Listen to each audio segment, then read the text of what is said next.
So I figured a good place to start would be tell me a little bit about your background in World of Warcraft, and also like how long you've been like on this whole kind of scared to tank situation. Like how do you feel about all this? I started playing World of Warcraft a couple weeks after it came out, and I really had no idea what I was doing. And so I kind of like asked around the community, and they're like, "Play melee DPS. It's the easiest." So that's kind of what I did for 18 years. I never wanted to be that guy that was in the lead.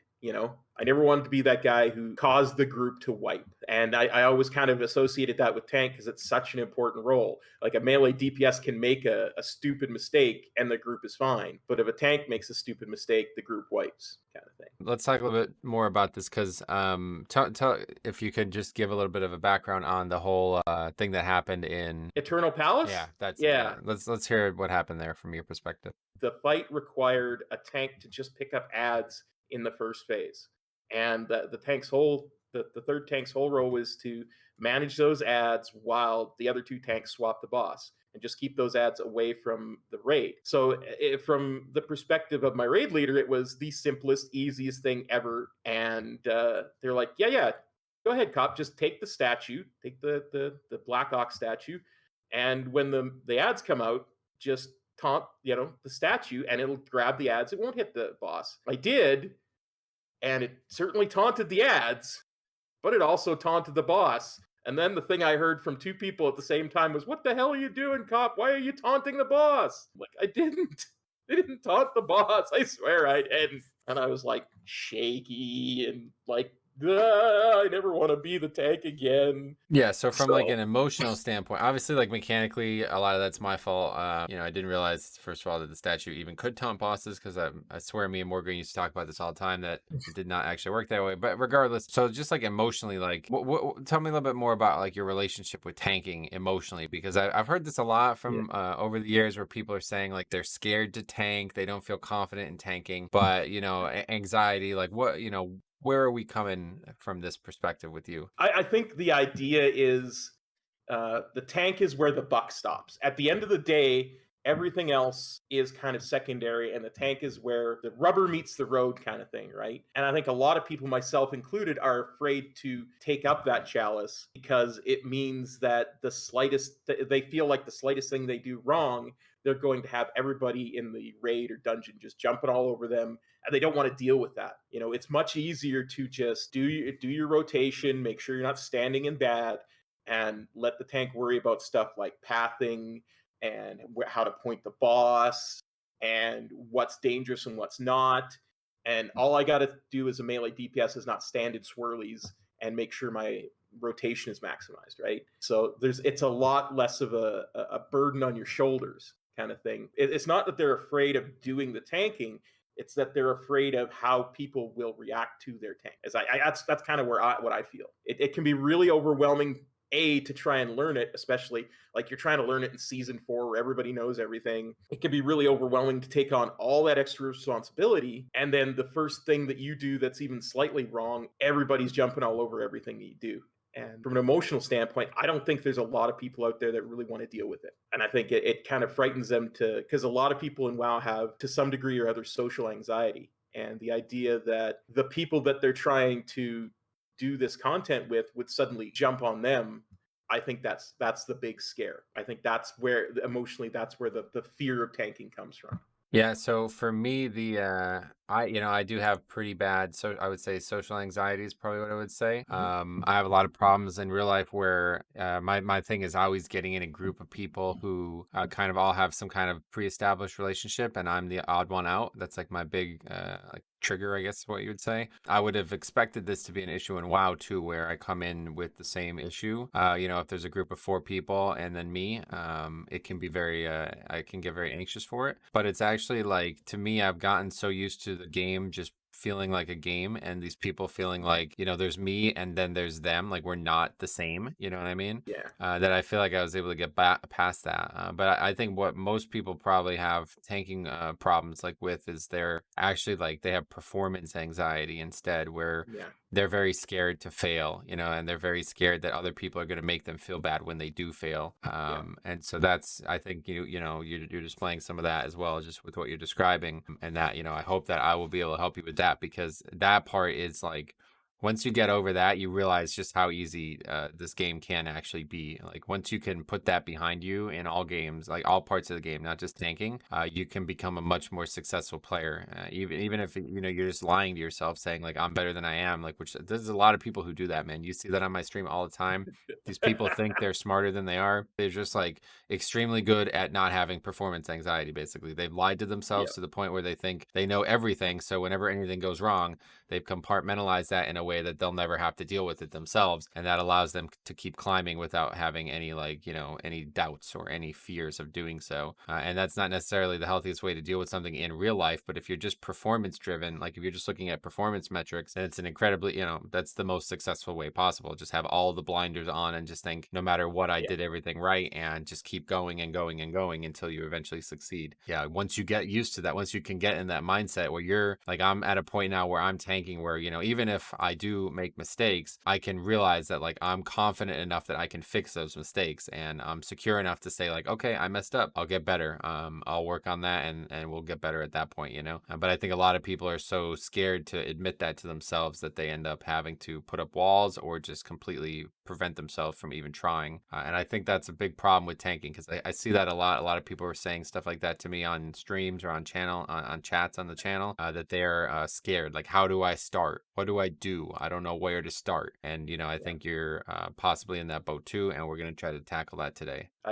You got hit it 100%. I just don't have no idea. Like I have no idea what we're gonna do to start. I got this kind of picture in my mind that we'll start +2s and see what we can do and move from there, and then maybe stay with a single dungeon so that I don't get confused by routes and stuff. I got all these speculations going through my mind, and it's doing me no good. So the big thing that I would say is, like, if me and here you and me are here together, then there's no reason that we can't do anything that you want to do. So we don't have to do what key do you have currently? I have a 17 lower.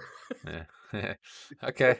Don't think So we start with that. well, yeah, so maybe just try to plug into some 15s, whatever you feel most confident with, like, you start and we will work from there. And I'll do everything in my power to, guide you along the way. So, in case you guys aren't aware, I am in Discord with him, and he is streaming the screen to me through Discord as well as his live stream. And I'm watching his gameplay. I offer this as like a service that I've tried to make a part of the channel as well for a long time.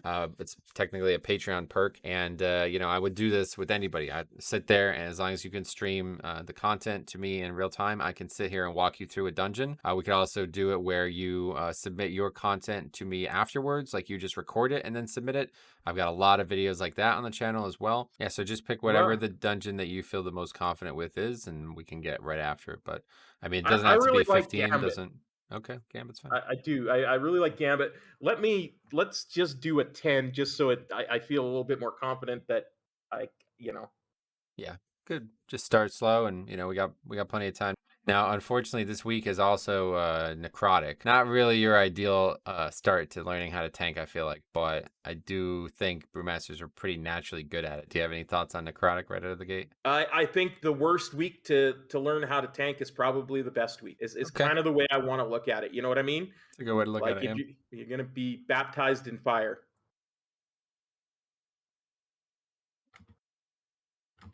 yeah, it starts already.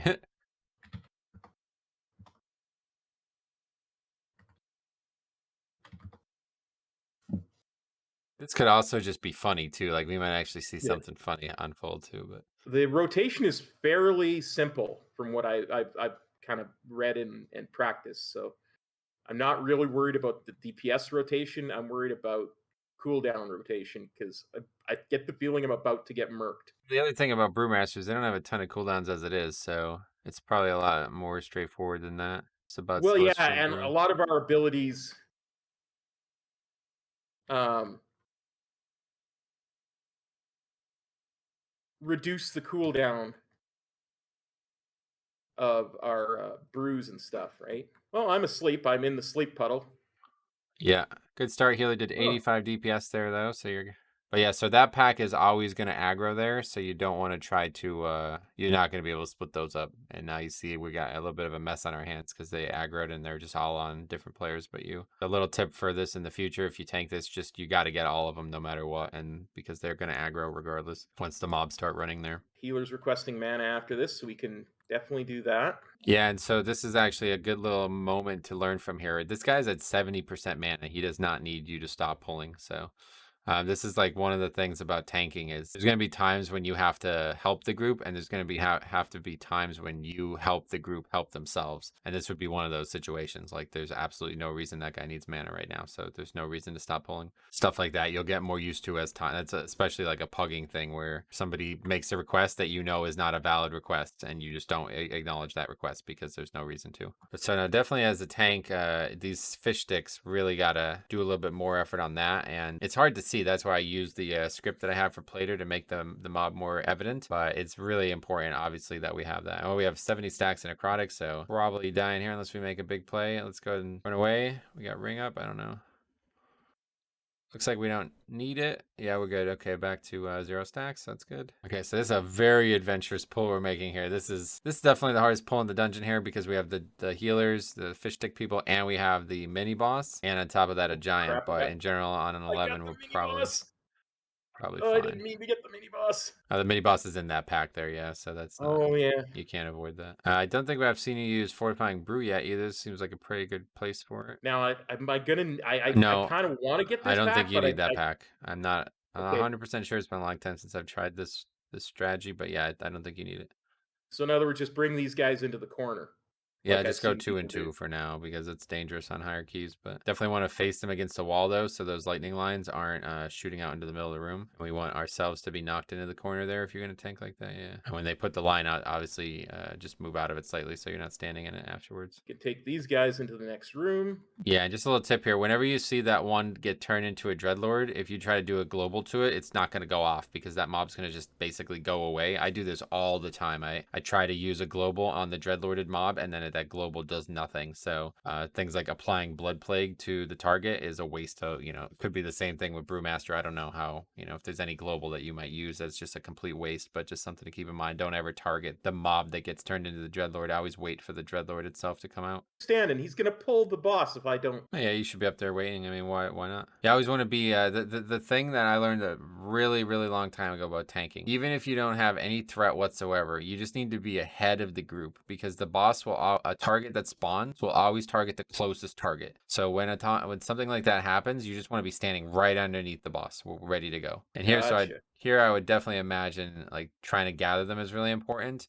because we have these 2 ads. So what I would recommend is tanking this boss on the spawn location of one of the 2 ads, and then the other one can either be gathered by maybe even Clash or just use Ring of Peace or just let the group gather it. Now, as this boss dies, there's always a really dangerous pack coming up. Even on an 11, it could still be dangerous. So it doesn't really seem like Brewmaster has any CDs that this would be applicable for, but obviously we just saw Fort Brew come back up, so we want to save these things. We want to make sure that this boss, even if this boss dies a little bit slower, that we have all of our potential defense on the pull here going into the pack. But that's it. So now at this pack, you'll want to, as soon as you go through here, you want to quickly mount up and then just ride all the way to the final part of the pack. Get them everything gathered as soon as possible, and then just, yeah, get ready for big defense.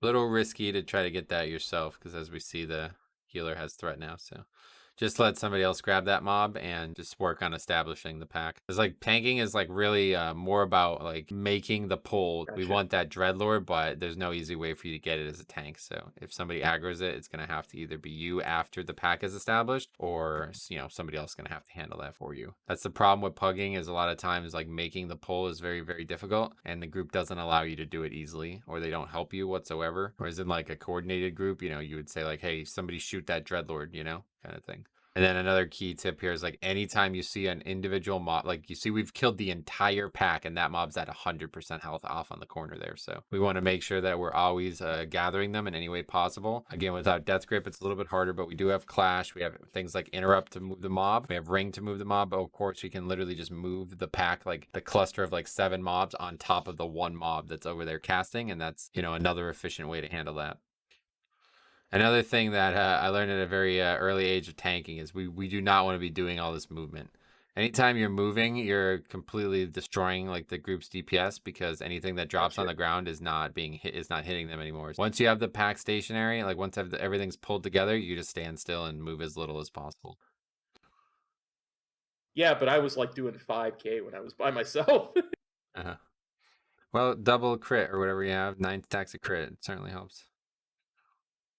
Okay, so this fight's pretty complicated for the tank role. I won't worry about it too much. If we do this again today in a higher key, I'll talk you through a little bit of the important parts of it. But this mechanic is like you gotta hit the ads with this, so can't just be facing nowhere with it. Move a little closer to the water, give the DPS more room. Yeah, well, you're not really doing that because you got him facing. So the tail also, there's also a tail swipe. It keeps hitting Oh, people yeah. over and over again. You see that?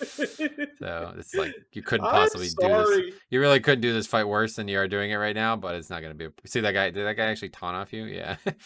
Yep, He knows how that's bad you're okay. I doing it. taunted back. Yeah, like that breath needs to hit the ads. Otherwise, they just don't die, right? So I have like 30 ads up right now. So that's a big issue.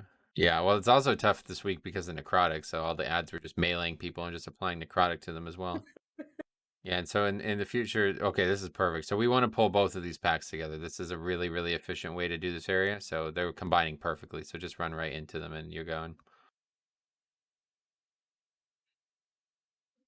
I just need one interrupt on one of the two casters to gather them, and that'll be it.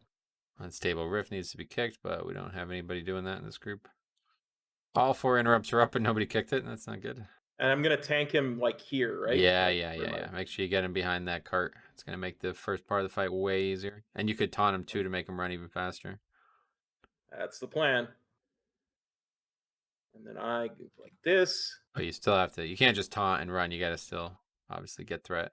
Okay, got it. Somebody's going to have to interrupt those spells, but that's not going to happen in this group, I guess. It's fine. Just literally, again, all 4 interrupts up and nobody interrupts that. Then I bring him up here for this. I would recommend to the left by the carts or the like little area there.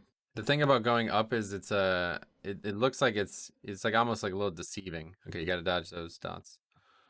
This point is probably a wipe. Oh, okay, we read somebody. Yeah, this spot's a little bit safer because it's flat. But up there on the stairs, it's a little deceiving. Sometimes people have trouble judging the angles of the actual lines.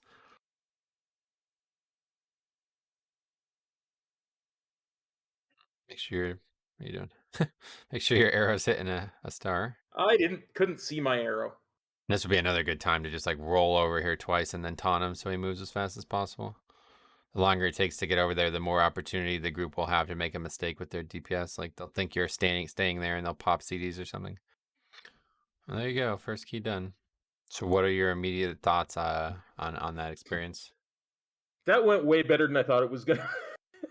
Yeah, I mean, uh, obviously, see, that's what I'm saying. Like, it's really not like tanking is not really, especially if you're doing like content that it doesn't even matter. Like, you made a couple really big mistakes in that dungeon. It's just irrelevant. It's just completely irrelevant. The content's so easy. I mean, dude, you got a guy in your group who did 5K DPS. Like, you're not even the worst player in the group. You're not even the second worst player in the group. There's a shaman, there's a druid who did 300 DPS. So you're not even the second worst player in that group. You know what I'm saying? It's like, okay, well, it's hard to even really care at that point. I feel like this will resonate with a lot of people because I've heard this same story so many times over the years. I've been tanking and pugging on live stream for over 6 years now, and maybe Cop's story is a little bit more advanced than a lot of the things I've heard. But I mean, I know multiple people who are watching this channel right now, probably watching this video right now, who have told me that they are just kind of scared to get in there and even try. And in this video and the next one that I have recorded as well, you are going to see that the tank roll is nothing to be scared of. Cop really doesn't have that great of a grasp on it yet, doesn't really know the dungeons or the mechanics that well, and these keys are still very, very easy. So we started off with something slow here, but I think he's actually moving very quickly. In the next episode, we're going to take a little bit of a stronger look at his UI, and we're going to start moving even further up the ladder of keys. My goal this season is to propel him from 0 tank experience to being able to upgrade 20s, and I think it won't be really that hard at all for him. It's just all about breaking those barriers down, getting him to realize that he can can do this, that there is nothing stopping him other than in his own head and then just going out there and getting the experience. We're going to try to get together every Sunday on his channel. He's going to live stream it. I'm going to record it and make the video. So I hope you've enjoyed this. If you have any commentary you'd like to leave, please do. I'm sure he'll appreciate it. I hope that by the end of this, you'll be able to look at this first episode and think, wow, how far has he actually come? I believe it's very possible. And at the end of the day, it's just a video game. You just need the right tools. So make sure you check the playlist down below. Otherwise, thank you for watching. We will see you guys in the next video.